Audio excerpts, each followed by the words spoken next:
You don't need Netflix, you don't need cable. Hop on YouTube, welcome to the hood table, where we chop up local and global events vocally. You don't really wanna miss out on these conversations. Just joke a little, laugh a little, get that wine in your system, fill your glass a little. Expose current events, talk trash a little. You never know, these opinions might clash a little. They addicted to the content, got them binge watching. You don't like it, then you want invited. Bet your friends watching in the house and your job parking lot before you clocking. They don't wanna miss a second of this HT content. Everybody think they got something to say, so it's an open invitation, bring it to the table. But if you come whack, just know we ain't buying in. We gon' probably turn your back and tell you sorry, try again. Yeah, welcome to the hood table. You don't need Netflix, you don't need cable. Yeah, welcome to the hood table. You don't need Netflix, you don't need cable.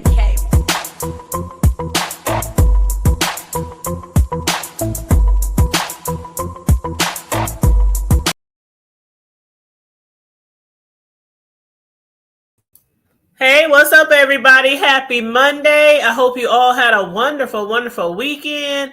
My weekend was great. It was wonderful. I celebrated my grandson, my only grandchild, by the way, but he turned 4 years old this past week. So I was with him and his mom and dad and the rest of our family and friends. We celebrated his 4th birthday this weekend. My boy is growing up. I did also post a short on that. You know, every now and then I'll post a little video, a little something to keep y'all up to date with my little baby, my little grandbaby. But so if y'all didn't check that out, it is under my shorts, just a few minutes from his birthday party that we held at the park last weekend. Also, let's see, Sunday, I had the opportunity to make a graduation cake, a high school graduation cake. I haven't made a high school graduation cake in a minute. I've done a lot of other type of cakes, but it's been a couple of years since I was requested to do a graduation cake. So I had a chance to do that. I did upload the photos of that as well. It was for a Central High student who's also a music producer. And I was actually going to upload a video too short of him. They was cutting up at the party, boy. When I say they was cutting up, see, that's my type of cutting up. I love to get together. I love to have fun. I love to be with my family and friends. I love to party. Not party like 1999, but you know, kick it, have fun without all the drama. It was nice. It was really nice, y'all. Let me speak to the chat while y'all coming on in, and make sure you guys please like and share the video. Hey, how you doing? 400, the first one dropped in the chat. What up? How you doing? What's up, sir? And hey, Room Shaker, how you doing? Beautiful. And what's up, my homegirl Mel, my sister from another mister? What's up? How you doing?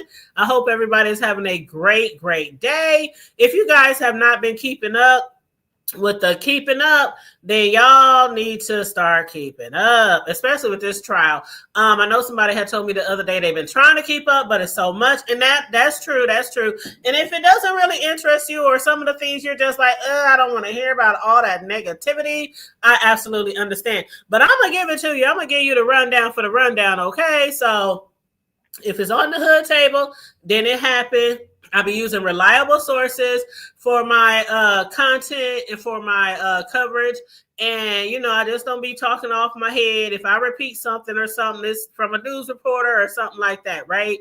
So you can say it came from the hood table if you like. Okay, but trust me, I get my sources from good places, good peoples. But anyway, we are going to be covering day 6. So week 2, day 6 of the Diddy trial. Of course, I'll be reading through all the transcripts, but I'll also be highlighting certain other things that I saw in the media and certain other things from other content creators. And it's a lot. It's a lot. You said justice for Pac, Diddy going to jail. A lot of people think Diddy going to jail. You said I'm here for whatever you go like. Thank you, boo. I appreciate you so much. But yeah, first thing first though, some of you might have already heard this, but Cassie's husband finally spoke out last weekend. So that has been circulating. His statement has been circulating how he's been supporting his wife.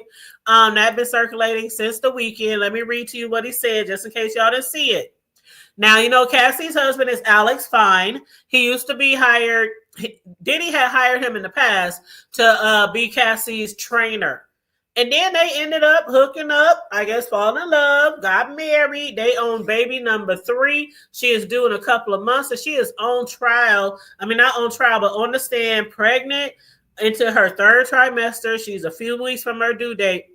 But she's pretty much holding it together while she's, going through court. But her husband said he released a statement, and he said he want to make it very clear that he is proud of her and he stands by his wife. He said the world has gotten to witness the strength and bravery of my wife freeing herself of the past. There has been speculation online surrounding how it must feel to sit there and listen to my wife's testimony. I have even said that, as has some of y'all in the chat. So he talking to us. And he said, I have felt so many things sitting there. I have felt tremendous pride and overwhelming love for Cass. I have felt profound anger that she has been subjected to sitting in front of a person who tried to break her. I did not save Cassie, as some have said. To say that is an insult to the years of painful work my wife has done to save herself. Cassie saved Cassie. She alone broke free from abuse, coercion, violence, and threats. She did the work of fighting the demons that only a demon himself could have done to her. All right then, husband. All I have done is love her as she has loved me. Her life is now surrounded by love, laughter, and family. This horrific chapter is forever put behind us, and we will not be making additional statements. We appreciate all of your love and support we have received, and we ask that you respect our privacy as well as we welcome our son into a world that is now safer because of his mom. Oh, isn't that so sweet? You said her husband need to shut up. Oh, 400, you so mean. You said, Mel said he felt the pockets getting fatter. Lord, Lord, Lord, Lord. Yes. And thank you. Thank you so much, Rockwell Speaking Facts. I appreciate it. You said it's great to see you. I'm here listening, sending blessings to you and your family. Chat, have a wonderful evening. Thank you so much. I appreciate it. I thank you for the super chat. Yes, yes, yes. So that's what her husband had to say over the weekend. A lot of speculators have been saying, oh my God, how can he listen to that, getting urinated on and being drugged up and being beat and, all this kind of stuff. How can he listen to all this? We even said, how can a man even want to be with someone who's been through all that? But as I always say, it's somebody for everybody. Even the lowest of the low can find love. Okay. You can always pick yourself back up. Okay. But, so that's what he had to say. Now, a lot of the testimony that we heard from Cassie has been a lot about, them hiring people for the freak offs, dancers, prostitutes, whatever you want to call them, escorts. I call them prostitutes. Okay. That's what they are. They was hired for sex. Point blank and the period. Okay. But some of the things that we had learned last week, Cassie had described her relationship as feeling like a possession and not a partner. She did confirm that she received $20 million for settling her civil case with Diddy. And now the government has finished, they have finished directing their direct examination last week. That ended on May 14th. And then she was crossed for the last few days, right? They also said Cuddy, which I didn't know his last name was Muscuddy. I always called him Kid Cuddy. So I learned something new last week. But they dated in 2011. I never knew that. Some of y'all probably have, but I didn't know that. They said Diddy, when he found out about Scott, aka Kid Cuddy, doing a freak off, he was very, very furious. He was very angry. He found out by looking through emails, and she said he flipped out. We heard about all the different ways he would beat her, drag her, pummel her, stomp her. Bottles. Just hitting her with anything. She had bruising all the time on her face, knots on her heads all the time. She said it was a similar bruises and knots every time. Like he was always repeatedly hitting her the same way or in the same areas, right? Most guys who repeatedly abuse their spouse or children or whatever, they normally do it in a way so that nobody else could see it, because they learn as long as nobody sees it, I can't get in trouble, especially if they too scared to speak. You know, until somebody got to take off their clothes, and then people are like, what the hell have been going on with you, right? But we also heard about allegedly Diddy and D-Rock packing up guns from the safe, you know, and going to get with, oh God, what was his name? Suge Knight. That's what the alleged was. But today, we're going to discuss something else, another side of the story for that situation. We heard how he had lunged at her with a bottle opener he held between his fingers. It was a lot of different ways. We heard about when they were fighting at the Intercontinental at that hotel where we had the footage, and people, they were asking her about that. She said, I didn't fight back. I just took it. Sounds like that's what she mainly did, especially from the testimonies. Sound like that's what mainly happened. She just took the fights, took the beatings, and then a lot of people, a lot of witnesses from the assistants, security, bodyguards, different people just watched. Nobody really intervened. So we learned about that. They're still speaking about that starting this morning as well. And we'll get into those testimonies. We also found out that the escorts that were hired, he would always have Cassie address them this way and making sure they understand that she is not a cop, because it was illegal, which brings me back to, I think, day one, when she said, I never knew that it was illegal for what they were doing. But then she said that Diddy would tell her to make sure you assure them that you are not a cop. And then she would also make sure that they were not a cop as well. So she said he would ask her to confirm like 6, 8, 25, 11 times to make sure they weren't cops as well. One thing somebody said was it is very apparent that both Sean Combs and Cassie were both drug addicts, which obviously their relationship was very dysfunctional, to put it mildly. And it's really hard for certain people to hear, you know, all the things that Diddy did to her.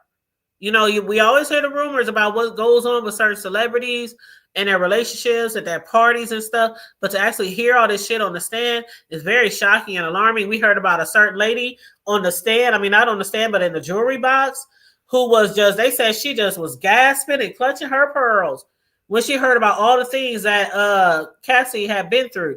They said a jewelry lady was just clutching her pearls. Like, what? Are you serious? No way. But you know, it is what it is. It is what it is. And Rockwell said 100. Rockwell said, hell no. Rockwell said them women were drug mules too. Absolutely. Absolutely. A lot of illegal activity. But a lot of people are still like, where is the coercion? Some people still don't see the coercion.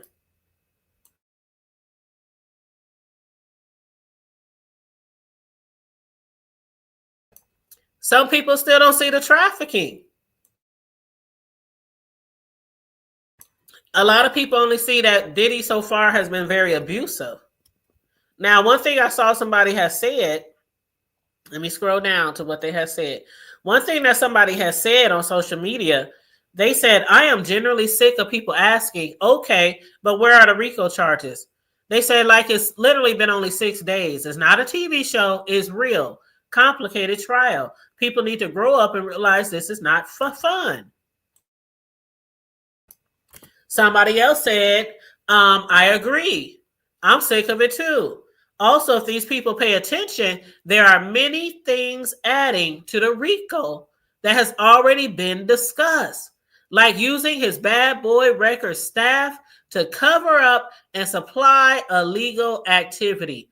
That's one thing that they keep talking about over and over again. All these parties, and Diddy would have his staff clean up everything. If he was mollywopping on Cassie, clean that up. If they had drugs at the party, clean that up. If some baby oil spilled on the floor, mop that up. If, you know, like a lot of shit that was being done, he would have his staff clean up after the parties. So a lot of people are just not seeing it. I don't know how, I'm sure it's going to get a little bit plainer, but all they hear is Cassie saying, he hit me, he hit me, he hit me. We had sex. It was freaky. Yeah, we do know that in the beginning, Cassie found out. Well, she didn't know at first. Of course you don't know at first. You don't meet somebody and say, I do free calls. I'm a swinger. Are you down or not?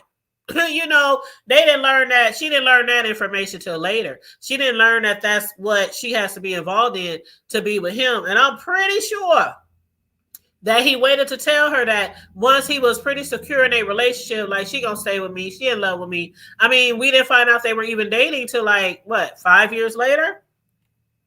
Like 5 years later. And then, speaking of the timeline of Diddy and his relationships, now one of the people who've been showing up to his trial is one of his children's mother, Misa. Is that how you say her name, Misa? She had began dating Diddy in the early 90s, and they had a son, Justin, in 1993. They said their relationship was significant in Diddy's early career because he basically helped her in the fashion industry. And one of the first people that she styled for was Jodeci. Kim Porter also, we all know Kim Porter, rest in peace to the beautiful young lady. He had a long-term relationship with her starting in the 90s as well. They have 4 children, and they were off and on until their final split in 2007. And of course, we know, again, rest in peace, she passed away in 2018, which deeply affected Diddy. Then we know about Cassie. Cassie says here, Diddy and Cassie were first linked romantically after she signed with his label Bad Boys. They began dating around 2005 or something like that. Although their relationship was not publicly confirmed until years later. In 2012, they started appearing together at public events, solidifying their status as a couple. 2018, Diddy and Cassie broke up after a decade together. Their relationship was marked by allegations of control and abuse, which Cassie later detailed in a lawsuit. 2023, November, last year, Cassie filed a lawsuit against Diddy, accusing him of rape and abuse during their relationship. The lawsuit claimed that Diddy exerted control over her and subjected her to a drug-fueled lifestyle. The day after the lawsuit was filed, they reached a settlement, and we all gagged at that shit when it happened. We all gagged at that shit when it happened. Less than 24 hours, this nigga done coughed up all those millions of dollars. So we was like, oh yeah, this shit is real. This shit happened. He was fucking her up. He did that. I mean, $20 million in 24 hours. Yeah. No said. No said. We didn't need no evidence. We didn't need nothing. But, we already had the video footage of the beating in the hotel, but we didn't know about the rape. We didn't know about that. But anyway, they also said Diddy has been linked to several other high-profile women, including J-Lo. Remember J-Lo? Jenny from the block. I'm still okay. Anyway, he dated her from 1999 to 2001 and other celebrities throughout his career. His relationship often attracted media attention due to his celebrity status and the controversy surrounding them. Okay. Now, we're getting to the good stuff. As far as the trial. Now, what we're going to do, I'm going to go through the transcripts. This is going to take some time, but I'm going to go through the transcripts. I'll read the chat in between to see if y'all got anything to add to the transcripts or, your views. And then after that, I'm going to update y'all on some more information that recently came out, including an interview that that D-Rock had, not D-Rock, I'm lying. Another interview that came out recently, and basically it was Diddy's ex-bodyguard. I think it was D-Rock. Was it D-Rock? Yeah, Gene Deal. Yep. And he had spoke to Vlad a couple of years ago, and then he recently just did another interview, and he gave his take on Cassie's testimony on the stand. And he also talked about certain things. Now, he did say a couple of years back that he do believe that Biggie was not killed in a driveway. In a drive-by. He stands firm on that still to today. And he really thinks that Diddy Like, okay, did he do it? Did he do it? That's gonna be Diddy's well-known hashtag for the rest of his days, child. But anywho, let's get into the transcripts, y'all. Okay, so I'm gonna start from the top. All rise. Now y'all know I be fucking up this judge name, Judge Subramanian. Let's call him Judge. Let's call him Judge Sub. Okay, Judge Sub. Okay, so it says on the defense's application with regard to Don Richards. Now, Don Richards was one of the female singers of the group Danity Kane that Diddy had put together years ago, right? So they said on the defense application with regard to Don Richard, Ms. Drago's opening statement opened the door to this testimony. As to Mr. James, now Mr. James was one of Diddy's assistants, okay? David James. He was to testify as well. It says here, as I argued in my letter, they said a judge just ruled orally on letters that are not in the docket, although they are clearly judicial documents. Okay, that's just a little sidebar stuff. Okay, let me get to the good shit. They talking about what's permissible. The judge said the same brand of testimony that was objected to on Friday. Does the government expect Miss Richards to say what she heard and saw? Because remember, she was on the stand Friday for a moment. Like just for a little moment. And then the judge said, you know what, y'all get the hell out of here. It's a good baseball game going on. You know, y'all go enjoy your weekend. And everybody was like, damn, y'all could have saved her to Monday. Shit. But so the judge said that would be permissible, just like the testimony in the recording studio. They also said Cassie's attorney, personal assistants were with Mr. Combs 20 hours a day. Their testimony is admissible. The judge said, my concern is that there are other ways to get this evidence in. What Mr. James would add is just the postscript. Combs' lawyer, on the David James issue, this defeats the whole purpose of this hearsay objection. The government is arguing that it's also admissible because the job description are so vague. We contend these are personal matters. The judge, let me focus you on the assault on the chef. Mr. James learns from a member of the security detail that Diddy assaulted the chef. Wouldn't that be in the scope of their employment? Diddy's lawyer, I don't know what relevance this has to do with racketeering. Diddy's attorney, this is becoming a sort of bad act free for all. Assault is just not one of the racketeering acts. Cassie's attorney, this is relevant to the means and methods of the enterprise. The chef is identified as a victim of forced labor. Diddy's attorney, I'm going to defer to Ms. Westmoreland on the other witness. Diddy's other attorney, Westmoreland, Mr. Richard claims that Mr. Combs assaulted Ms. Ventura right in front of her, which is Cassie. These other alleged threats are nowhere near in close proximity to an alleged assault. Diddy's attorney, Westmoreland, we have to distinguish between the Danity Kane and the Diddy dirty money eras. And Mr. Peer telling her, where are you going to go? I don't see how that can be construed as a threat. The judge, let me think about it. Let me ponder on it.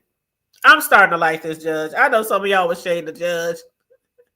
Yes, he has been telling it all, child. Oh, Gene Dill has been telling it all.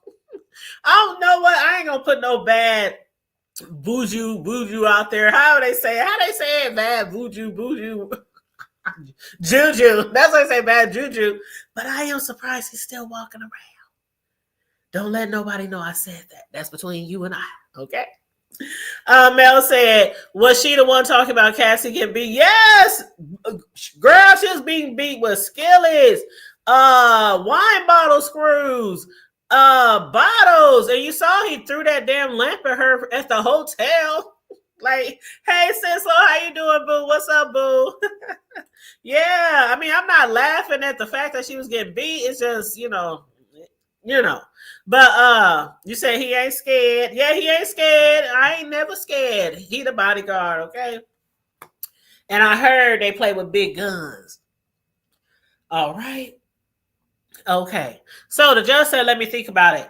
We have an application from the press that emails be put into the record. I am directing you to put them together and put them in the docket by next Tuesday.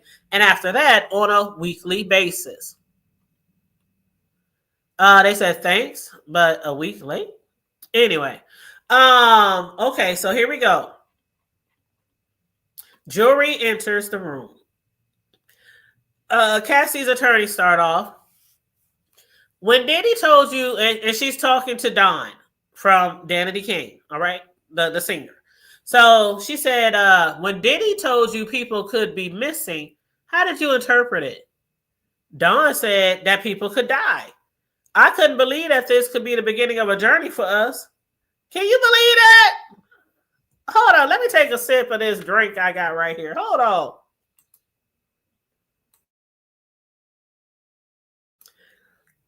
Now, I'm going to tell y'all, if y'all haven't noticed from me doing this for a week now, when I get the transcripts, I don't read through them ahead of time.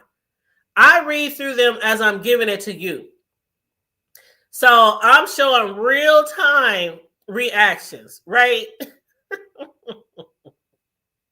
You say he would have been getting the corkscrew. All right, man, what you talking about? Somebody posted a meme today on Twitter and said, man, all you have to do is kick him in the nuts.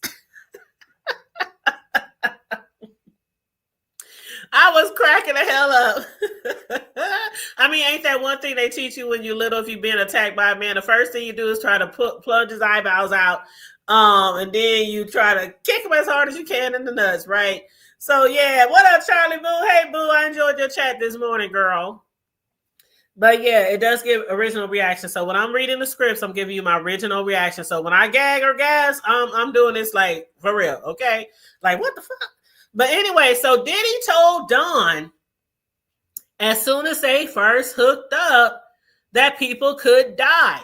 And she said, I couldn't believe that this could be the beginning of a journey for us. And the attorney said, as Diddy dirty money? And she said, yes. The attorney said, what did you observe? He would drag her and kick her and punch her in the mouth. What would prompt these acts of violence? Objection by Diddy's attorney. Judge, overruled. Dawn answers when she would speak up for herself. The attorney, who in security witnessed these things? Dawn, D-Rock, and Bonds.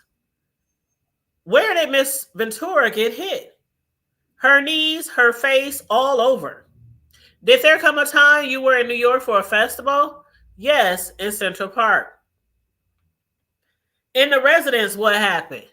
He punched Cassie. She came into the bathroom crying. You could see she was upset, like she was hurt. Objection, of course, from Diddy's attorney. Judge sustained. So that one passed. The attorney, what injuries did you observe? A swollen eye. Why did you remain with Cassie after this incident? Don, I wanted her to feel supported. What's this? That's Central Park event. And they show photos of Cassie in sunglasses and a picture with her with Dawn. The attorney said, why did you wear them? And she said solidarity. Cassie had on glasses. Dawn wore glasses because she knew Cassie's eye was jacked up. So she wanted to wear glasses in solidarity with her. You know, kind of like somebody who, I don't want to take it that far, but maybe got cancer and they cut all their hair off and then they bestie or whatever cut all their hair off too. You know, she just wanted her to feel like, you know, whatever. Maybe that was a bad example, but y'all feel me. The attorney said the next assault, where was this? No, the next assault, who was there? D-Rock.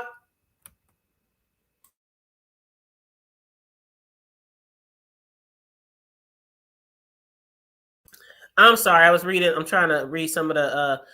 I thought I saw something highlight. Thank you, Charlie. Thank you for being a member for 7 months. I'm like, did I miss something? Yes. You said that's what you was taught. Foot to the nuts. Yes, foot to the nuts. Okay. And Huggies. Oh, you talking to Mel and Sislo.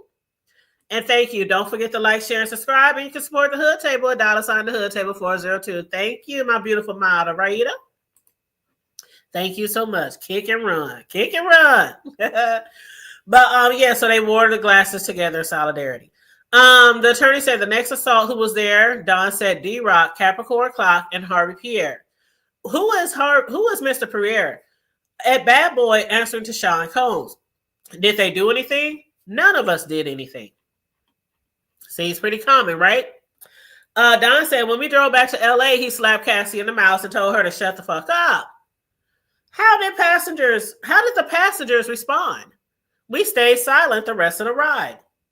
Don said, I asked myself, if he did that to someone he supposedly loved, what'd he do to his employees? So I'd approach Mr. Combs with softness. Did you try to intervene in the relationship? No, for my own safety. Did you see Diddy using drugs? Yes, weed, ketamine, Molly, cocaine, opiates? That I never saw. Who brought him the drugs? One Stop, he had it all, including Plan B birth control. Who is One Stop? The attorney, did you see Diddy with guns? Yes, handguns on his lower back. Who else had guns? No, I think that's supposed to say who else had guns. Don says security, D-Rock, and Bonds. What did you do after Bad Boy? Sing whenever I got momentum. I get a FaceTime from him. How did you speak to him? Very soft. I always called him bro. Why did you not disclose the abuse you seen? I was told not to by Diddy and Har Pierre. When did you speak out? 2024. Don. I saw Ms. Ventura, Cassie, take the stand and tell the truth. Okay, another objection from Diddy's side. Judge sustained. Attorney, did you see Cassie file a civil suit and then file your own? Don, yes. Judge, cross. Okay, so Diddy, it was time for cross. Diddy's lawyer said, you are aware there's a motion to dismiss your lawsuit. I have civil lawyers. The attorney, you sat with the prosecutors and your allegations have changed. Don says, I've been consistent. Diddy's attorney, you testified he attempted to hit her about the eggs and Cassie dropped down in a fetal position, right? Yes. Did you ever say you heard a pan hit the wall? You didn't see it. Don said, excuse me, Don says, I don't recall. Let me check the chat.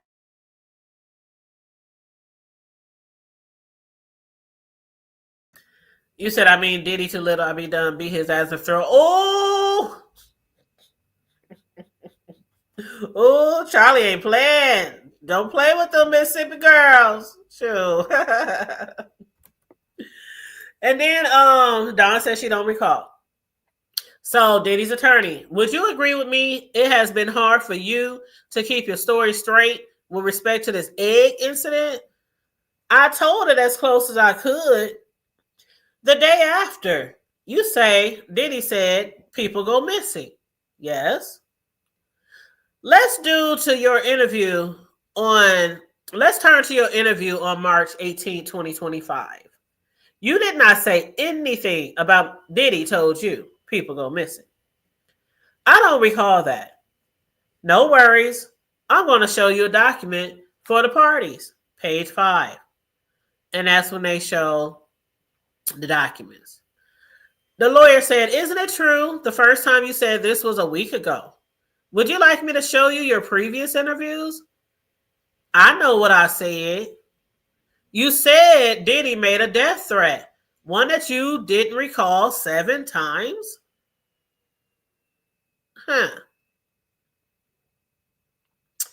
So, just a little break there. It looks like the prosecutors, when they were talking to Dawn, who was swearing up and down, they said that she was going to sink Diddy with the stories of pedo stuff and drugging, etc. They said instead she told only more domestic violence episodes and that she did and said nothing for years. Okay? So Diddy's attorney said, let's move to alleged incident before the Central Park concert. You are aware there was a camera crew. Not in the bathroom. You were filmed in the park. Are you aware if the video has been turned over? No. About the guns, you didn't tell the prosecutors about it. I saw guns at Daddy's house.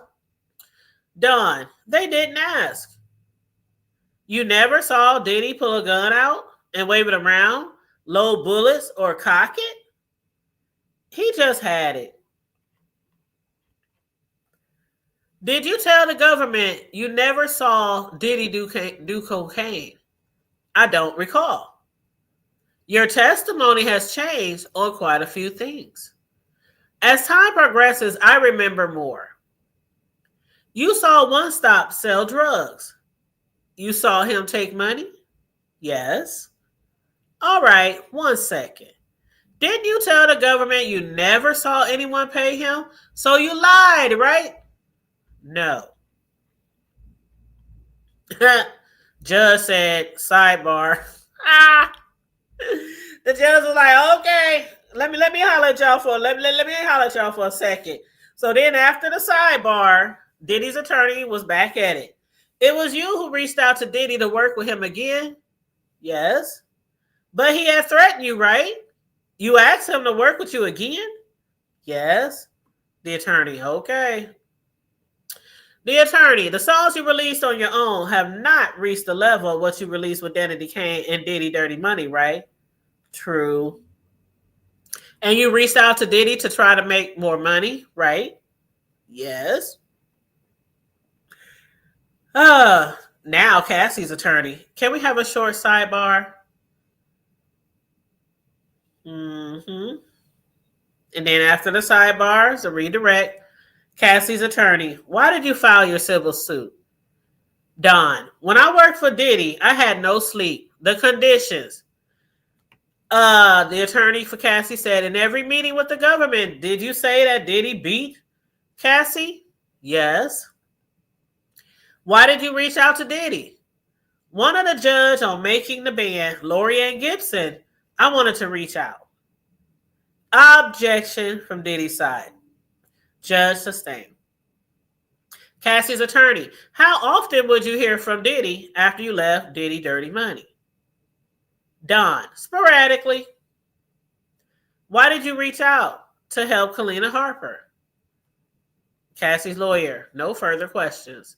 Diddy's lawyer. May we have a brief conference at the bench? Boys, a lot of sidebars already. A lot of sidebars that happened early on today. But y'all let me know what y'all think so far from what we've been already discussing. It seems like, to me, it's pretty obvious, again, that a lot of people involved in Diddy's circle and his camp, staff, security, bodyguards, whatever, a lot of them witnessed a lot of abuse towards Cassie, and nobody really did anything. So that's one thing that's pretty clear through this whole 6 days of trial so far. Now there's a recross. Diddy's lawyer. You admit you reached out to Diddy to re-engage. You claim only to have a relationship with Lorianne Gibson. But if you got back together, you'd have to see Diddy more, right? Don, yes. Diddy's attorney. You sued for money, right? For justice. But the suit asked for money, right? Yes. Diddy's lawyer. No further questions. The judge asked Cassie's lawyer, any redirect? Nope. And that's when they go on a break. So the judge allows them to go to break. After the jury enters back in, Cassie's attorney. The government calls Kerry Morgan. Now, Kerry Morgan, for you guys who don't know, Kerry Morgan is Cassie. I don't know if she still is, but she was Cassie's BFF, her bestie. So they call Kerry Morgan to the stand, and Cassie's lawyer is first up. Where do you live? Los Angeles. Who is this person in this photo? Cassie. What was your relationship? We were best friends. Her boyfriend assaulted me. Hold on, let me take a drink.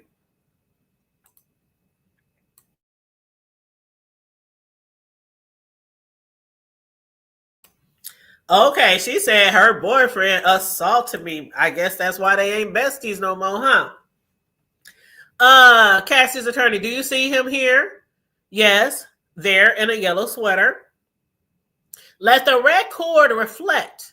The witness identified Diddy. Why are you here? I got a subpoena. Where did you live with Cassie? In Manhattan. Did Cassie drink? Not much. Any drugs? None. So when they met, Cassie didn't really drink, and Cassie didn't ever do drugs. That was when her bestie met her, from her recollection. And they lived together. She said none, no drugs. What was she doing for work? Modeling. Then she recorded Me and You. When did you learn they were dating? 2007. Did you travel with Cassie and Diddy? Yes. To Ibiza, Miami. What drugs did Diddy provide? Molly, marijuana, ecstasy. Which did Diddy take? All. Did you take drugs alone with Cassie? Opiates. How did Diddy act? He would yell at Cassie. We did hear Cassie testify to that Diddy only wanted her to take drugs with him. If she did drugs with anybody else or by herself, he would become outraged. So they said, how did Diddy act? He would yell at Cassie. She lost her confidence, big time lost her spark. Did Diddy talk down to Cassie? Yes, about her looks, who she talked to. Did he contact you looking for her? A lot. Sometimes he would call me 50 times in a row. Would others call you for him? Yes. KK, as y'all heard mentioned in the trial, for some of y'all who might have been watching the social media today or already knew of her, KK is like Diddy's top assistant. Her real name is Christina Coram. And you know what? Speaking of KK, all right, you know the guy who offed himself? The one who was facing all those charges for trafficking and prostitution and all that. And his assistant, how do you say her name? Giselle? You know who I'm talking about, right? Giselle. I know some of y'all know who I'm talking about. But yeah, Giselle, they compared her, D-Rock compared that assistant to Giselle. Like, and we know that Giselle is in prison right now for helping to facilitate a lot of the alleged traffic, which I guess was proven to be true in court. But anyway, yeah, that's what they saying. They saying that they refer her or they look at her as another Giselle Maxwell. Uh-huh. That's what D-Rock has said. And again, they call her KK. Christina Coram, they call her KK. And she was like Diddy's right-hand man or right-hand woman. He had a lot of former assistants and bodyguards, but they said KK was like at the top, like the closest one to him. She spent a lot of time with him, but she was like one of his really, really trusted assistants. She also allegedly helped set up his freak-off, sexual performances. And she was also one of the main persons that was always tracking Cassie's whereabouts. KK. There was also allegations that she was in love or infatuated with Diddy. And then some other people say, nah, they was just really good friends. They was just really good friends. But yeah, she helped facilitate a lot of the free calls as well. And then they also said that she used to always try to throw other people under the bus. I'm just giving you a background of this KK that they're going to be talking about in court. But they said that she always was trying to get people thrown under the bus because she was always trying to be his number one, always trying to be the closest person to him. But yeah, they compared her to Giselle. And I know I always say her name, Ghislaine, the notorious, the PD, the pedophile, Jeffrey Epstein. Giselle, why I keep calling her Giselle? Her name is Ghislaine. I think that's how you say it, Ghislaine. But they compare her to Ghislaine. And Jeffrey Epstein, he's the one who hung himself in prison because he couldn't face, you do the crime, you face the time. He couldn't face the time. He couldn't face the allegations and the accusations. So he offed himself in prison. Left her here to serve her time. Boy, if I was her, I'd try to reach from the grave and snatch his ass up like, motherfucker, how you gonna Punk ass, coward ass. But anyway, that's just a little bit on this Just Lane. I can't never say her name right. What up, Happy Life? How you doing? You said I didn't realize Kerry was white. I just Googled her. Kerry who? Who you Oh, you talking about the bestie? I'm reading so much. I'm up here like, who? But anyway, yeah. So I didn't even Google her. So I didn't know if she was black, white. I didn't even know if she was black or white. That's why I said Kerry who. I didn't make sure we talking about the same person. Okay. So then okay, so Kerry Morgan said, who would others call you for him? She said, yes, Christina Coram, aka KK. Did you witness assaults? Yes. The first time it was in Hollywood Hills. Ruben was one of his security guards. He was there as well. What did Diddy do to Cassie? He kicked her. What did she do? Nothing. I told Ruben to do something. He indicated he wouldn't. Then what? We left the house and Cassie and I were hiding by someone's front steps. Now that's one thing that people have been talking about all day. They said, you know it was bad if you got to hide in your neighbor's yard. You got to run and hide in your neighbor's yard.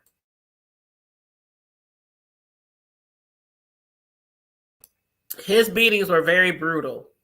But for some reason, she stayed. When we talked about Mel the other day, that Stockholm Syndrome, you said, so they say some people don't believe he actually offed himself. Yeah, and I heard that too. Yep, Mel, I heard that too. That's what they say. Because when you look at, that's just like the incident that happened here years ago. What was the name of that bank? Oh God, I can't remember the name of the bank. Oh, it's going to come to me later.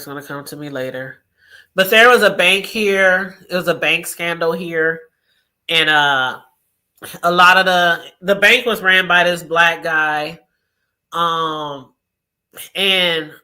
allegedly, well, it's true. It's true. A lot of people just don't talk about it. But there was a bank here back in the day.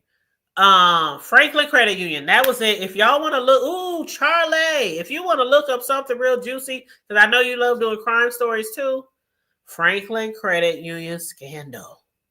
When I tell you the Franklin Credit Union scandal that happened here years ago, I was younger. It reached all the way to the White House, to senators, to celebrities, to basically what happened. There's a school here and also a home for boys and girls, and it's called Boys Town.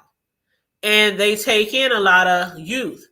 And what had happened was a lot of the people who were involved with the Franklin Credit Union, they would throw parties and they would take those children from the Boys Town and they would take them to these parties and make them do you know what.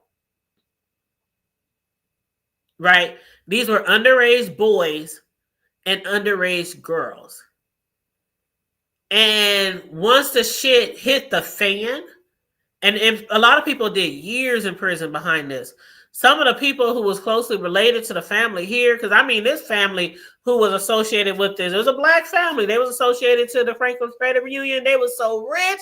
We talking about back in the 90s when rich was like, when you raised up in the hood and your car barely run and y'all barely can keep y'all water on, and you see this family just rich as they can be, fancy cars, homes, just the kids got their own whips and they go on to these nice vacations. And I mean, it's like something you don't see every day. But they were really rich. But a lot of family associated with them, they had to move from the state. They had to move out of town because it had got so bad. And so anyway, I say this to say, a lot of people who were set to testify, people were dropping from planes. People were just dropping like flies who were supposed to testify.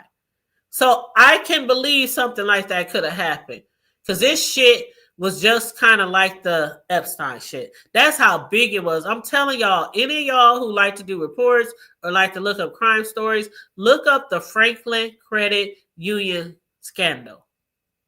It's all kind of videos on YouTube. It's all kind of books. It's documentaries. It was bad. It was bad. They would take them little kids, 12, 13, 14. I think the oldest one was probably 15. And they would make them do all kind of stuff. And then they wouldn't even pay them. They wouldn't even pay them. And they would have these kids staying for days, doing all. They would travel. They was trafficking things out of state. It wasn't just here. They was trafficking them, putting them on planes and taking them places. And then bringing them back and just dropping their asses back off. And nobody believed the kids. Nobody believed the kids. They're like, this can't be happening. Y'all, no way. But yeah, it was, yeah, so I believe it. Yep. But yeah, so it's a lot of shit that went down in our city over the years. Child, y'all ever heard of Nico? Nico Jenkins? Look that one up too. There's a lot of shit that happened in our city over the years too. We might be a smaller town, but anywho, back to the transcripts. So, they left the house and they were hiding by someone's front doorsteps. And the next time in Jamaica, I saw him drag her by her hair. I ran back to get my purse and phone so we can leave. What did you see next? I thought she was knocked out. Then she got up and ran into a wooded area. That time she ran to the woods. What happened next?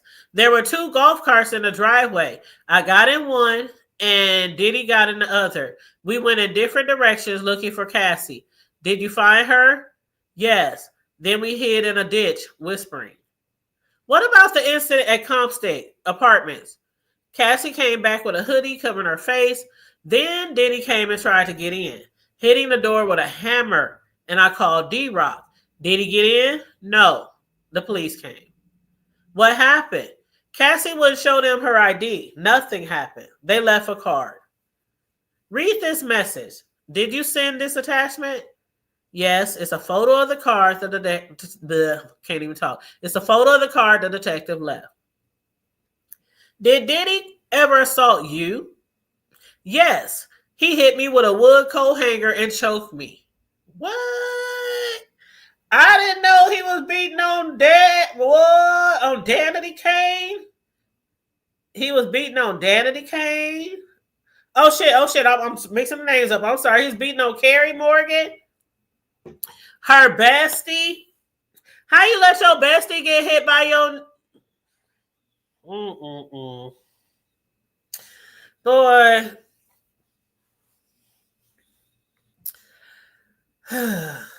I'm telling you, it's for me, reading stuff like this, hearing stuff like this, even knowing people personally who have been in the domestic DV situations, especially the ones who've been in them for years. I mean, I have people real close to me. I have people in my family who has been in those situations before in the past. And every time something happened, I mean, we all get that phone call, whether it's 8 a.m. or 2 in the morning.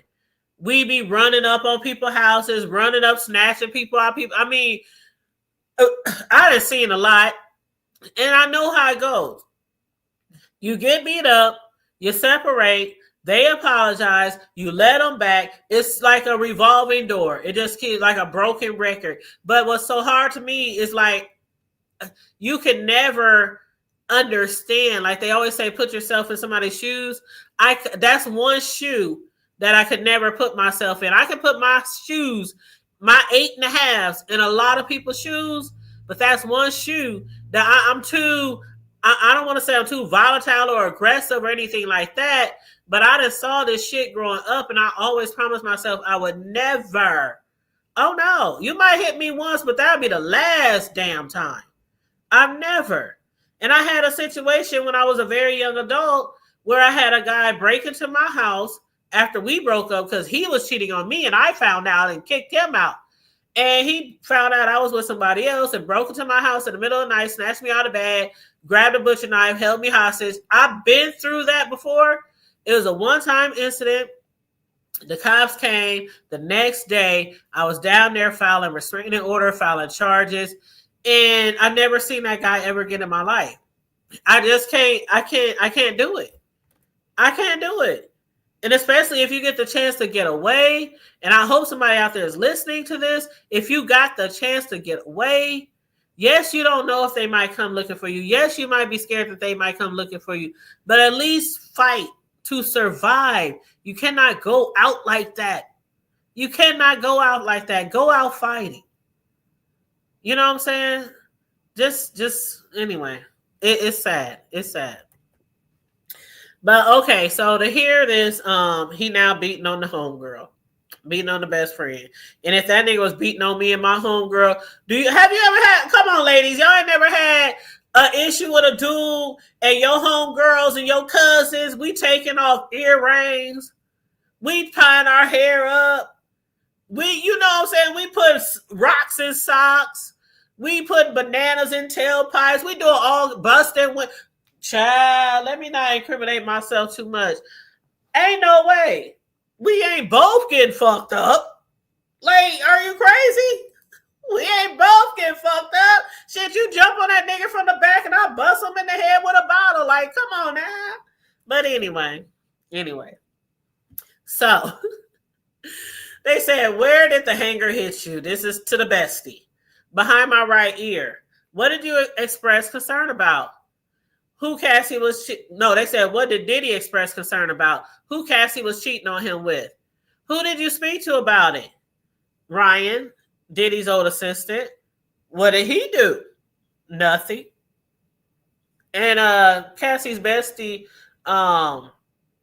shrugs. I have not spoken to Cassie since.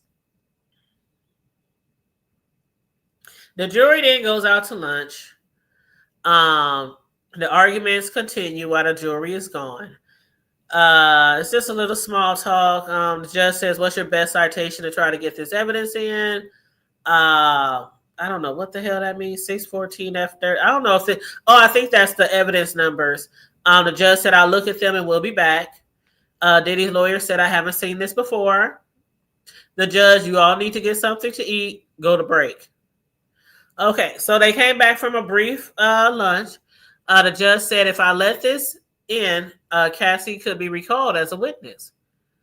Cassie's attorney, I doubt that we would call her. The judge, the defense could call her back to the stand. Cassie's lawyer, I doubt that she would be available. Judge, the evidence is out.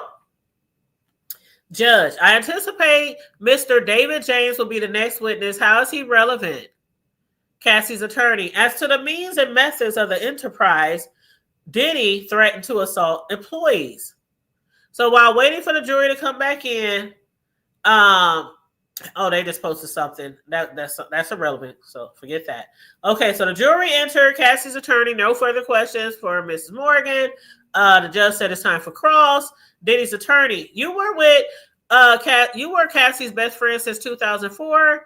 Kerry says, actually 2001, we met waiting for Polaroids to develop. I was living in Buffalo. She was in Connecticut. Then you were both in New York City. I stayed downtown. She moved to Harlem. Have you ever met Kim Porter? Yes, probably at a concert. Was Cassie ever jealous? Yes. What? Okay, so, and the other way? Cassie was speaking with Michael B. Jordan and Diddy got jealous. She was trying to leave him. You were both using drugs? No, we were in South Africa. Did you learn about Gina? Yes. He was having a full-on relationship with this little girl. Why do you call her that? She acts like that. She's younger than us. When you say Diddy came and hammered on the door, why did the police come? They said because of a noise. I guess somebody must have called in a noise complaint. What did they say to you? Cassie was visibly injured, but she didn't say anything. You two were best friends for 18 years, but now you haven't spoken since 2018? Yes, that's true. If the danger of being capital is obvious, that's a long time. She's moved on. Objection. from Cassie's attorney. Okay, next question. Why haven't you spoken with her? Kerry says, she did not support me after. See, there you go. There you go. You can't have your homegirl getting beat on and you get beat on too, and y'all don't jump his ass or do something. And see, a lot of times it'd be like, oh, but I love him. I can't do anything. Oh, and then the besties and the rest of the homies and your family, and they all be shunned away because of all the shit that you put up with, and your man trying to fuck with us too. So anyway, that's what she said. She did not support me after Diddy assaulted me.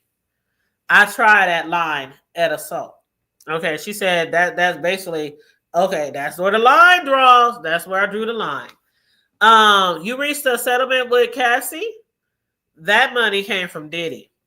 So she must have tried to sue Diddy or threatened to sue Diddy, the bestie, and then the money came from Diddy, because they said you reached a settlement with with Cassie, and she said the money came from Diddy. Yeah. So, all right, they showing her some photos. And then they asked, do you know if Louise Hayes is a self-help author about self-affirmation? Yes. Why did you send him this with words of encouragement? I don't remember seeing that. Okay. I want to show you a few more photos, but first, let's talk about the incident when he put his hands on your neck. Were you and Cassie using any drugs at that time?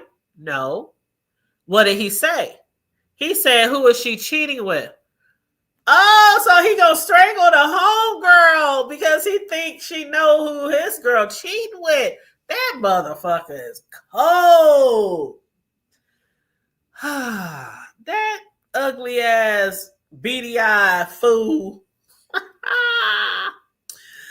Look like a little gremlin. But anyway, okay.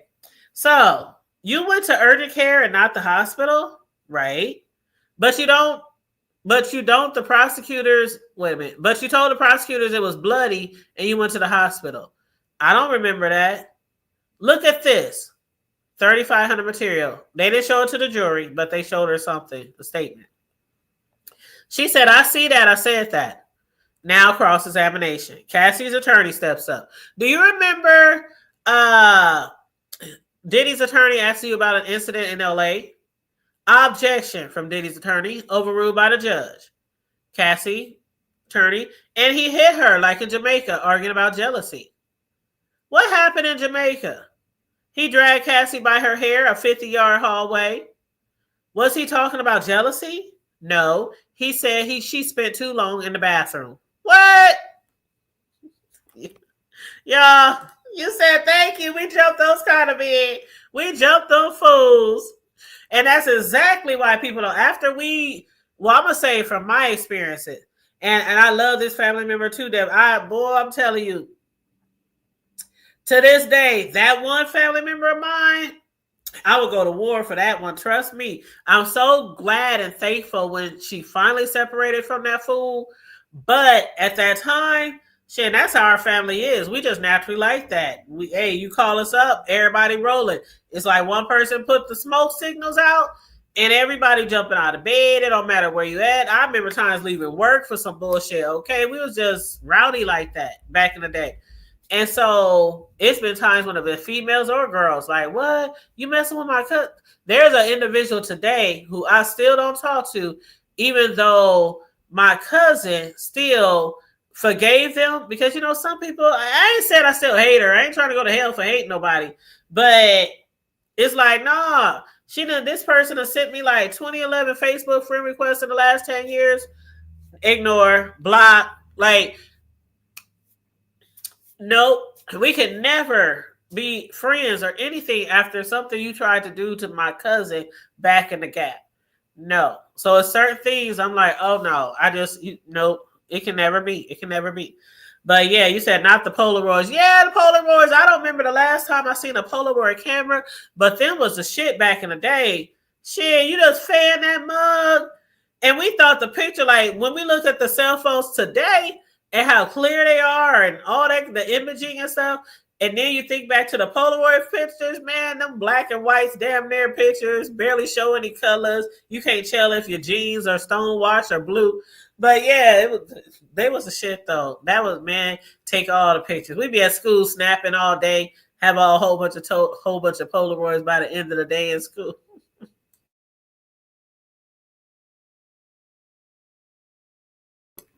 But yep. So where we at? All right, so and he hear like in Jamaica arguing about jealousy.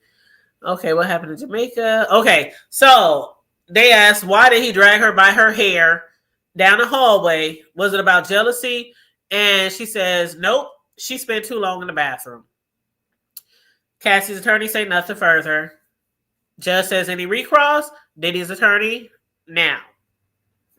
Or no. So then they call David James. David James used to work for Diddy, Cassie's attorney. Why are you here? That would be me. Everybody keeps saying because I was subpoenaed. That would be me. I don't want to be here, but I gotta be here. So y'all throw me in jail for. But they said, were you Combs' personal assistant? Yes, from 2007 to 2009. Who is that in this photo? That's me, David James. That's yourself. Yes. He said, I went to college in Michigan. Later, I faxed my resume to Bad Boy. Where was the interview? 1710 Broadway. Who'd you meet? Tommy, his sister Keisha, and others. How did they test you? They gave me 40 appointments and asked me to make a schedule. You had to know, for example, what time a particular show came on Hot 97, and what did Diddy ask you? To make a spreadsheet for Miami. I said, I know his food and restaurant preferences. He asked me why'd I make a good assistant. I said, can't stop, won't stop. And he got the job. That's all it took was to get a job with Diddy, is repeat some of his lyrics from his song, Can't Stop, Won't Stop. They said, did he have others? Yes, Miss Robles, Mr. Barber, and others. What would you do as an assistant? Bad Boy to 5, then out to dinner, then to the studio to 3 a.m. We get a call time at the end of the night. Did you travel with Diddy as well? Yes. Who were the security staff? D-Rock, Bonds, Uncle Paulie. You work 20 hours a day? Yes, security did too. That's a lot of damn hours, y'all. 4 hours of sleep? That's a long shift, boy. Long shift. That's probably why they was turning their eye every time Cassie got her ass. Well, they was like, we too tired to be fucking around with y'all. Not today. They said, Cassie's attorney, what did security staff tell you? To stay in my lane. Who said that? Bond, Uncle Paulie. Focusing on his personal chef. Who is this? Chef Jordan. Jordan Accent, to be precise. Did Diddy have girlfriends then? Yes, Kim Porter, Sarah, Tara, Yana, and Cassie. 1, 2, 3, 4. That was 5 girlfriends. Did he beat Cassie ass over the head with a bottle because she messing around with somebody or talking to somebody? Lord. What was your first conversation with Cassie? We were on Star Island. Kerry Morgan was there too. Cassie said, this lifestyle is crazy. David said, I asked her, why don't you leave? She said, Diddy controls my life, my music, he pays for my apartment. Next conversation. It was about her music, but the album never came out. Did you overhear a conversation? Yes. Kim, he heard Diddy say, Kim is my queen, out in LA with my family.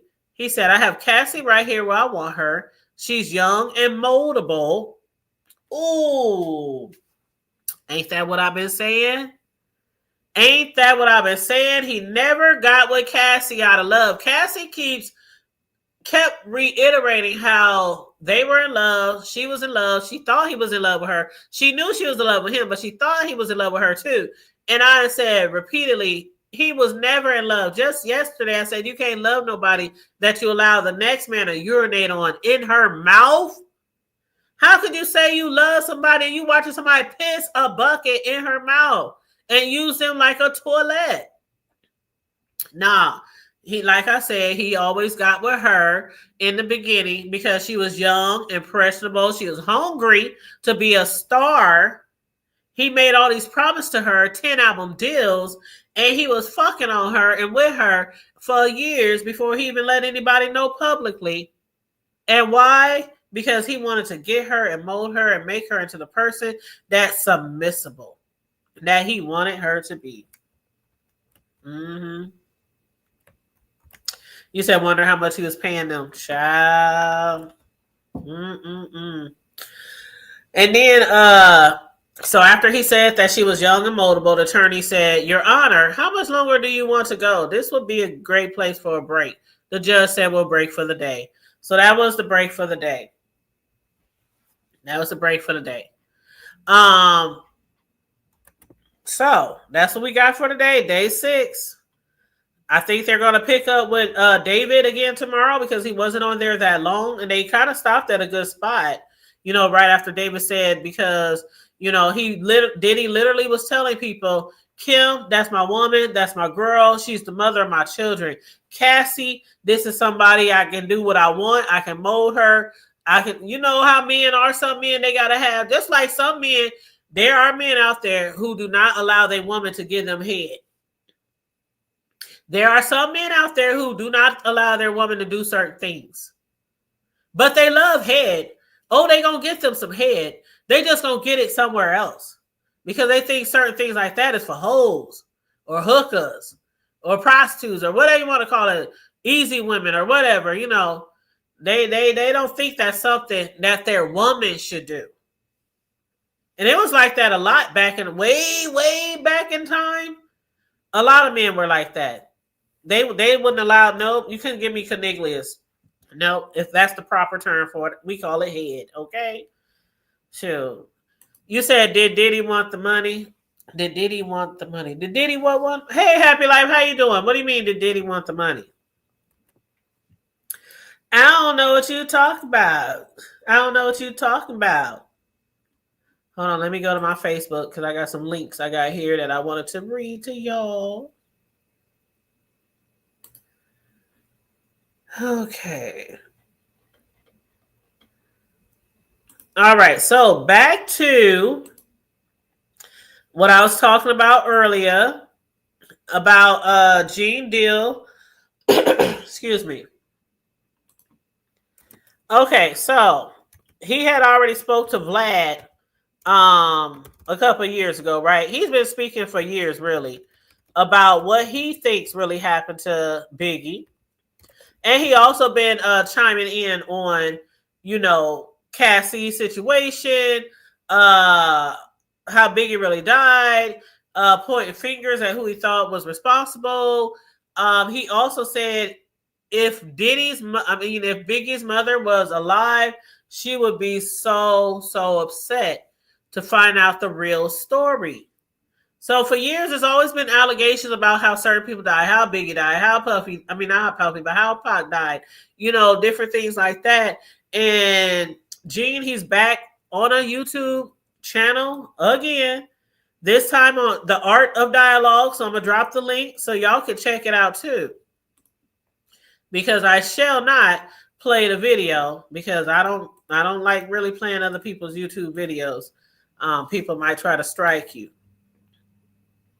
But there's the channel right there. Hold up, that's the wrong link. Hold on, I think that's the wrong link. Let me remove that one. Okay, I think that's the right one.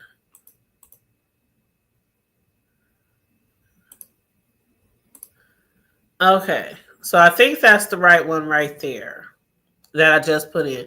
But anyway, so he the title of that video says on YouTube, Gene Deal breaks silence on Cassie's shocking claims on what Diddy forced her to do to other men.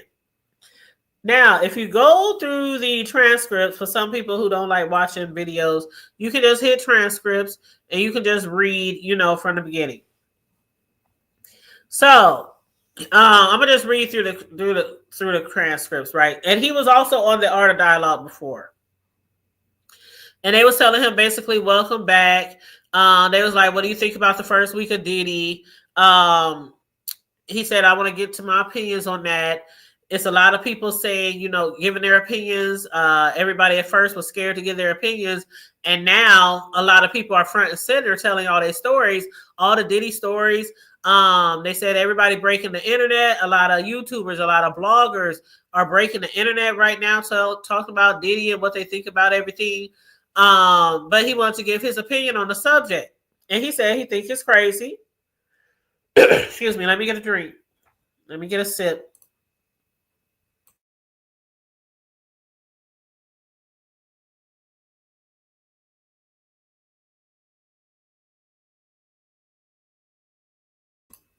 Okay, so back to this interview with Gene Deal. Matter of fact, it was 3 days ago. If you look the video up, it was 3 days ago.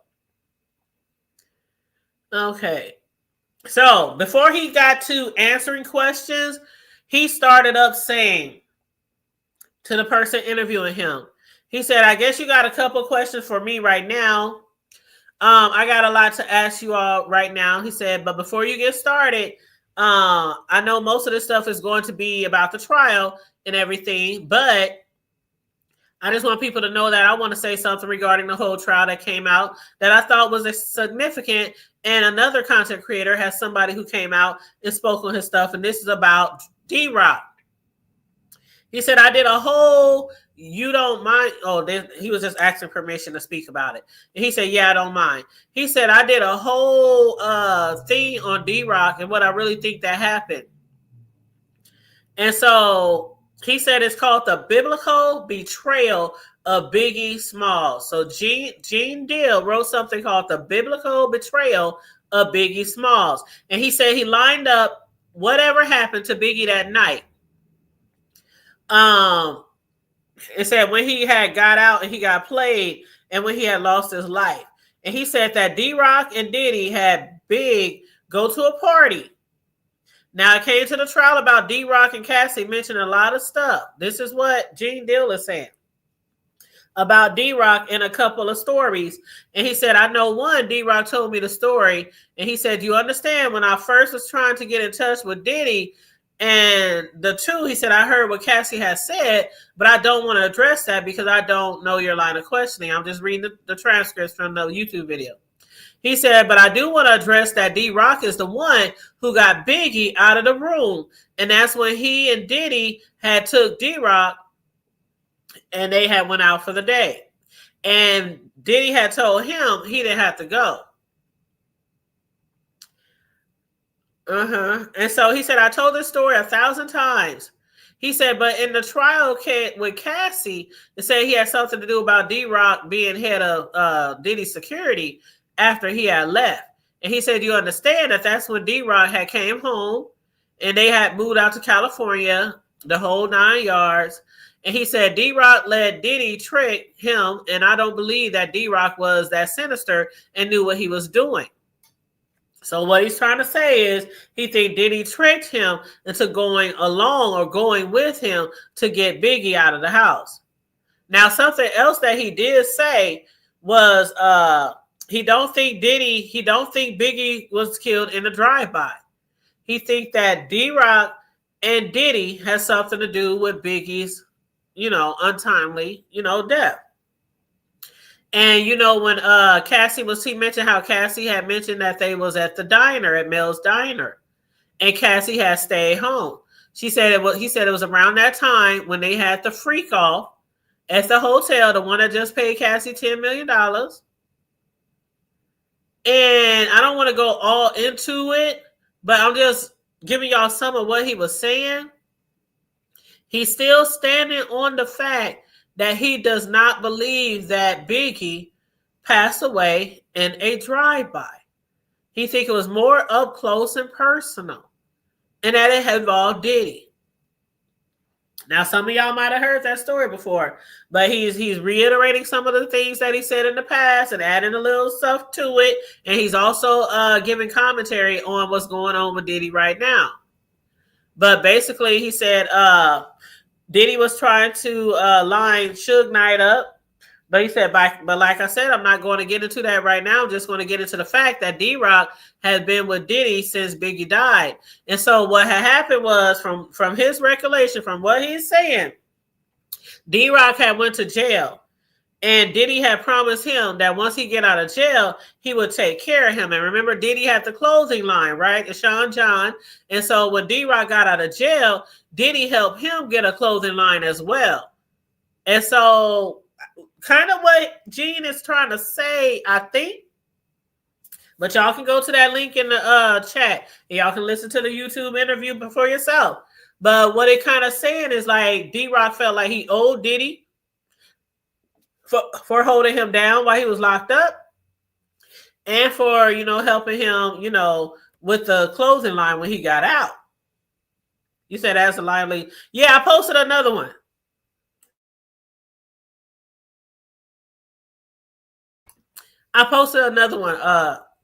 Charlie.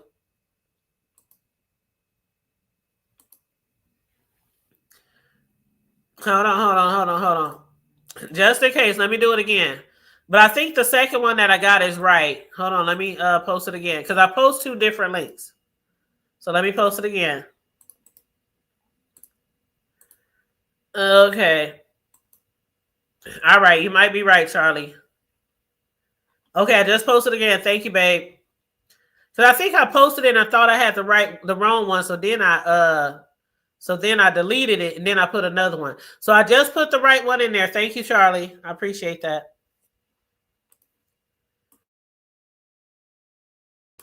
So yeah, basically what it's trying to say is that Diddy kind of lined up D-Rock, allegedly, to help him get the job done. That's what it sounds like to me. And that's he's kind of been, sticking to that story for some years now.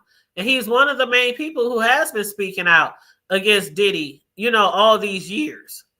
So y'all can go check that video out, and y'all let me know what y'all think about it. You can come back and drop it down in the comment section if you want to. But let me see if there's anything else on here that I should read before I let y'all go. Let's see. Puff was trying to line Suge Knight up.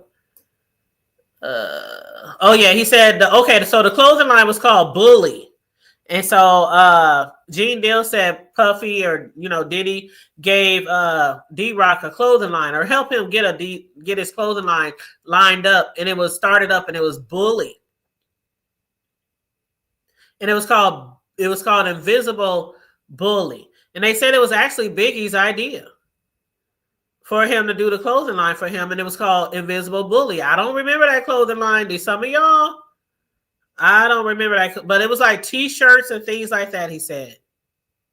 And so he said Diddy was actually like paying him back for helping him to get Biggie to that party. Y'all hear that? Gene Deal said after D-Rock got out of jail, Diddy helped him on his feet, basically. And he also helped him get started on a clothing line. And Gene Deal said he believes that Diddy was paying him back. So it's crazy because at first it kind of looks like D-Rock, because Diddy was holding him down, that he was just doing him a favor. But from what Gene Deal is saying, it's like Diddy owed him for helping him to get Biggie to that party. But he did say if Mrs. Wallace, this is what he said. Gene Deal said if Mrs. Wallace, he said he's glad that Biggie's mother, Mrs. Wallace, is not here. Rest in peace. He said, I'm glad she's not here to hear that, because she was very fond of D-Rock. And he said she was very fond of D-Rock. So, yeah, that's all I'm going to read from there. If y'all want to go listen to it, I dropped the right link in the chat. I dropped the correct link in the chat after Charlie told me I dropped the wrong one. So check it out if y'all want. It was a pretty good interview. But like he is saying, Gene Deal saying, a lot of people who never spoke never testified, never spoke out. Now everybody is bumping their gums talking about it. From the chef to the security guards, the assistants, the bodyguards, a lot of people are speaking out. I think a lot of people are speaking out because a lot of what they were doing was illegal. A lot of what they were doing, maybe they looking for immunity or something like that. I don't know, child. But anyway, that's all I got. We read through the transcripts. Tomorrow I'll be back. And again, I think David James is going to be back in the hot seat because he wasn't on there that long at the end of the day. The last thing that David James said, matter of fact, before the people who just might be coming in, David James was one of Diddy's assistants. And one of the last things that they asked him was, did you overhear a conversation with Diddy? And he said, yes. And he said, I heard Diddy say Kim, speaking of Kim Porter, his mother's children, the one who passed away. He said, I heard him say, Kim is my queen out in LA with my family. And then he said, I have Cassie right here where I want her. She's young and moldable. And that's when Cassie attorney said, Your Honor, how much longer do you want us to go? This would be a good place to break. And the judge said we can break for the day. But let me tell you what, a lot of people on social media was like, what the hell is up with this? This judge take way too many breaks. And then it wasn't even nowhere near 5 o'clock. They ended at like 3 p.m. So a lot of people didn't understand why the judge let them go so early on in the day. But they did. So I'm assuming they'll be back with David James first on the stand tomorrow. And I'm looking forward to hear what else he got to say. All right. Oh, yes, absolutely. Absolutely. They talked about that. I saw a news reporter talk about what was actually an attorney who was being interviewed by a news reporter. This was probably last Wednesday or Thursday. And he said, even like the situation with Cassie when she sued Diddy and he paid her $20 million, that she wasn't even supposed to speak about. But once a court subpoenas you and you have to testify and they want you to testify on a specific case or a situation and the DNA goes out the window. They said not the DNA, the NDA. It's an NDA, Mel. You got me saying DNA too because that's what you type. But NDA goes out the window. Even if it's a disclosure on there that says you can be sued or you got to pay all the money back or whatever, if you talk about it, yep, that's even in a settlement. Once the court comes in, once the subpoena plays a part, then you have to talk about it. You are forced to talk about it. You can't say I'm not going to court or none of that shit. So, yep. So NDAs go out the door once you've been subpoenaed. Yep. That's okay, Mel. I'm up here at the DNA. But yeah, child, it's a lot going on in my Tracy voice. But yeah, today was a pretty good court day as far as, what we heard, the testimonies and things like that. Even though they are still just covering, his violent tendencies and how angry he can get and how brutal he can get. Like I said earlier, some people is still like, but where is the conspiracy? Where is the RICO? Where is the trafficking? Where is this? And again, I'll read you what somebody said. They said, I'm so sick of people talking about where is this and where is that. We only talk about Diddy beating on people. And they said for all the people who are talking about, where is the RICO? They said, are you not listening? Like he was using his bad boys record staff and his security guards and his bodyguards and his chefs and everybody, his assistants to cover up and supply illegal activities, to cover up illegal activities and supply illegal drugs. And they was like, people talking about where are the RICO charges? Again, we're only on day 6. I'm sure a lot more is going to eventually come out. So yeah, I think they just covering right now the coercion. They trying to play the part of the coercion because some people is like, but she stayed. But if you listen to all these testimonies from all these different people, He would hunt her. He would stalk her. He would drag her back. She couldn't leave. He kept her drugged up to the point where she got addicted to drugs and became a drug addict. And then what can you really do then? Like, you got somebody taking care of you, paying all your bills. She didn't have a job. She didn't work. He promised her a 10-album deal. That never came to fruition. It never came to fruition. She was hooked. What started out as, I'm gonna do these freak offs and these swinging parties because I love him and this is what he likes. And I'm sure she probably thought it was maybe a once in a. It's like when you thinking of something to do exciting in your relationship. Oh, I ain't never done that. You want to try this? Have you ever? Let's try this. You watching porn or whatever? You want to try something strange, you know? Or you know how some women is, oh, you can only get fat on your birthday or on our anniversary. You know what I'm talking about when I say get fat. Okay, y'all know what I'm talking about. But the rest of the year, you better watch it. Don't you slip that. Watch it. Be careful. But no. But I'm sure when she first started dating him that she didn't think it was like an everyday thing. She didn't think it was a whole 9-to-5 job plus overtime, 3-4 days a week, like you a damn nurse or a doctor working 12-hour shifts. She didn't know it was going to be all that. But anyway, Happy Life said Diddy wanted the money because maybe he wants to mold her into make her something, make more money. Well, they never made more music though. And again, I ain't hating. I ain't upset that she didn't make no more music because again, she was okay. She was okay. You know, for her one hitter quitter, her album, that one song, Me and You, whatever, she was okay. That's the only song I really remember.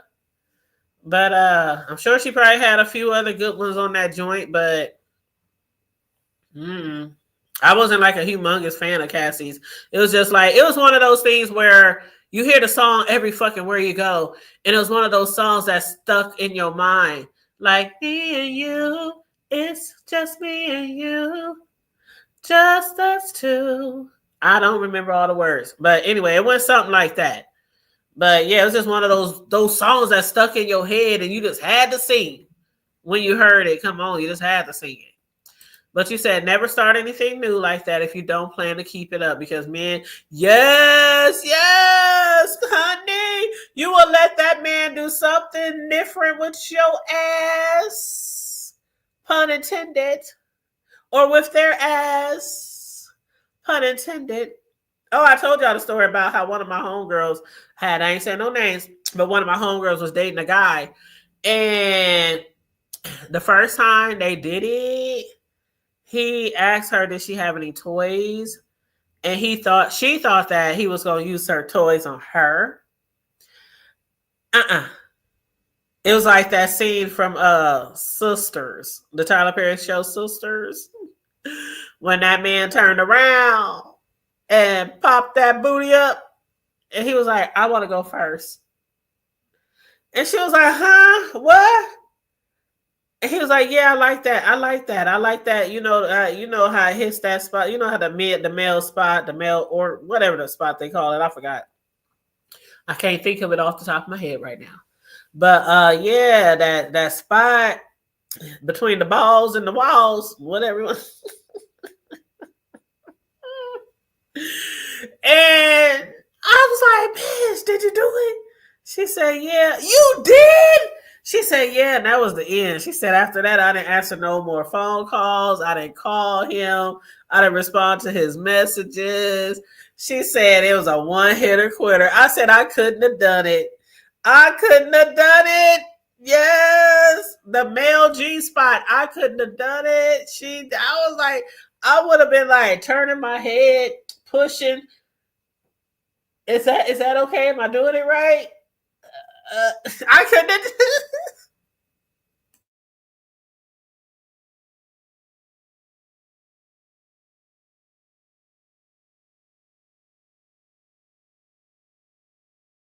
Nope.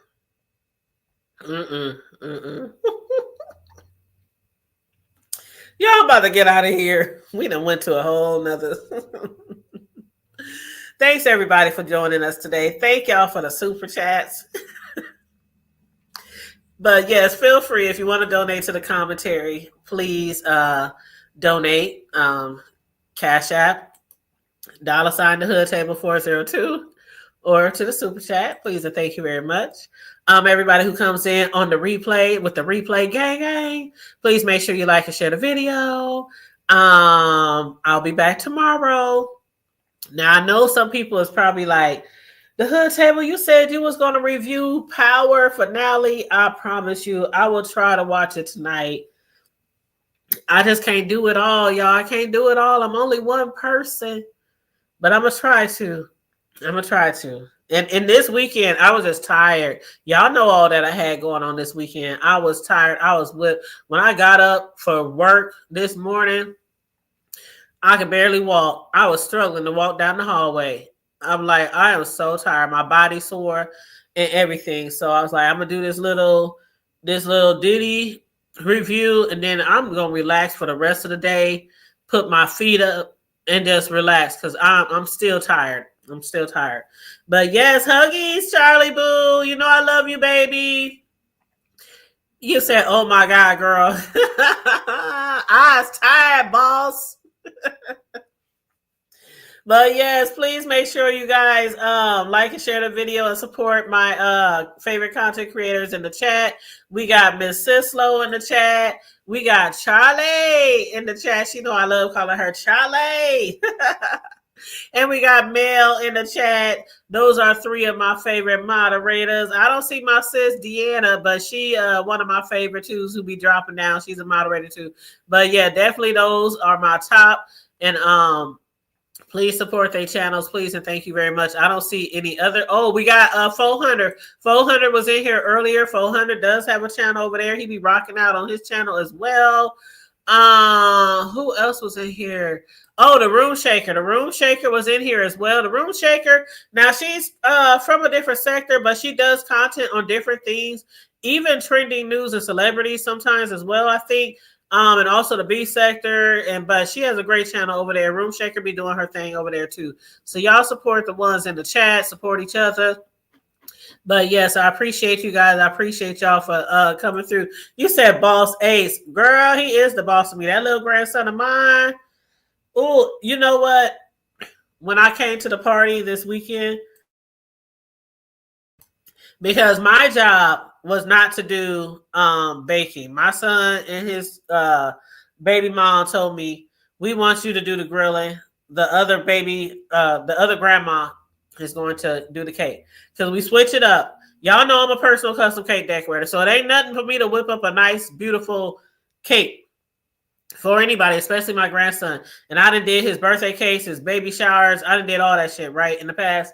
But the grandma, you know, she likes to buy cake sometimes too. And I think it's only fair that some occasions she, even if she don't make it, that she can buy a cake to bring to his party and I do something else. You know what I mean?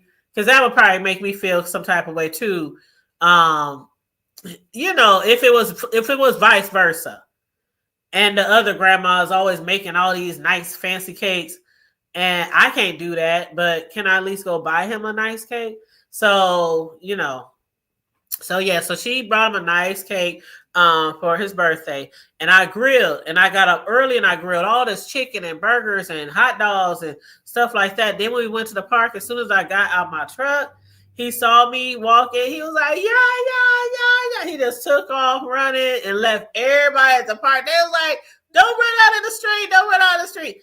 And for dang near the whole time I was there, he would not leave my side. I just love that little boy. I just love him so much. Yes, that food was good. When I tell you they were smashing that food, people was taking all kind of plates home, Charlie. They was taking all kind of plates home. They're like, oh my God, these wings. And then my son had me cracking up because during the party, when he was eating his wing, he said, there's only one person I trust with my barbecue, and that's my mama. Everybody was busting out laughing. And my other cousin there, who always likes my chicken wings, she even said it. She said, "Oh my God, when I heard you was doing the barbecue, I had to make sure I got my grandkids up here too." But yeah, I be throwing down. Shoot, I can cook, grill, all that stuff, soul food, barbecue, bacon, all kind of stuff. You name it. But yeah, so it was really good. It was really good. I'm the only one who actually didn't bring home a plate. My youngest son did, but I didn't want to steal from his because when I got up the next day, I was like, dang, I should have made me a plate of them wings because them wings was fire. I think them was the best ones I ever made, y'all. But they was fire. And I did a whole bunch of them, but I did half of them with barbecue sauce and I did half of them with no barbecue sauce because, you know, some people don't like sauce. They said they both was good. People was eating both of them. So maybe next weekend I'll throw some more on the grill and I'll send you and Charlie some, sis. So I'll send y'all some virtual wings. But yeah, so I'm gonna get out of here, you guys. I hope you guys enjoy the rest of your evening. Like and share the video. If you want to bless me for the commentary, $ the hood table 402 on the Cash Apps, or you can super chat. And as usual, stay safe. Oh, you say you can taste it now? Yes. Yes. But as usual, stay safe, be blessed, remain vigilant at all times, and always remember to keep it hood. I'm out. Bye.